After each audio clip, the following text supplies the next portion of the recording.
Year 1, shall we have another story? Today I have got Bright Stanley, and this is written by Matt Buckingham.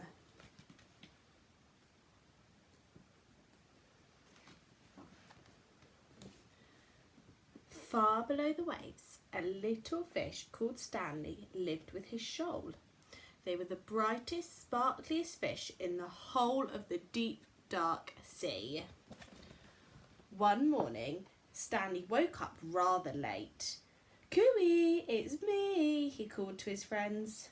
But the reef seemed strangely quiet. Suddenly, Stanley remembered that today was the day when the shoal swam to cooler waters for the summer. "Jumping jellyfish," he groaned. He hurried to the meeting point as fast as his fins could carry him. But there was no one there. He looked around and he saw a bright light. "Aha! They haven't gone far," he said, and he raced towards it. But it was only a lobster counting coins. "Go away, don't touch my treasure," the lobster growled, snip-snapping his claws. "I'm just looking for my friends," said Stanley. "Fish," the lobster grumbled. "Those others were in such a hurry to find someone, they upset my coins." "Others?" cried Stanley. "My friends." "Well, go and join them then," said the lobster, pointing grumpily. And Stanley sped off.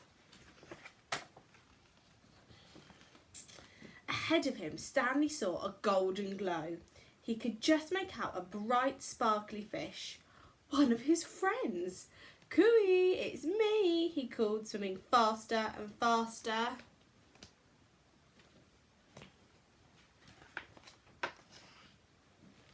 Clonk! Stanley crashed headfirst into something hard. "Jumping jellyfish," he cried. It wasn't one of his friends at all, but his own reflection in a shiny pearl. Stanley rubbed his bumped nose, feeling a little dazed. He didn't notice a dark shape coming up behind him. Oh no.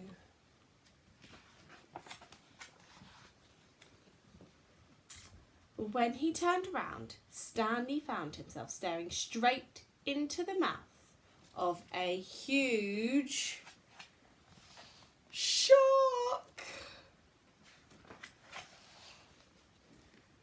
"Ah!" screamed Stanley. Over boulders and under weeds he dashed with the shark snapping at his tail. Suddenly, Stanley saw a small hole in a rock. He dived down and wriggled inside, just before he was gobbled up.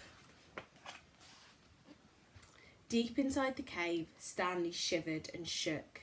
He felt very sad and very lonely. He was beginning to think he'd never see his friends again.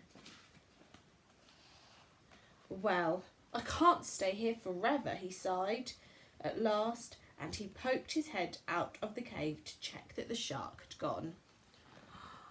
"Jumping jellyfish," he squealed. The sea was a golden orange, sparkling and glittering.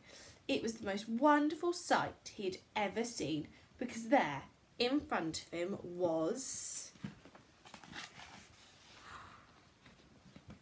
his shoal. "Cooey, it's me," he shouted. "Stanley," his friend shouted, "where have you been? We've been looking for you everywhere." And Stanley told them his adventures, and they all swam off in one bright, sparkly, happy shoal. And there he is with all of his friends. Fabulous. Well, thank you for listening, Year 1. Speak soon.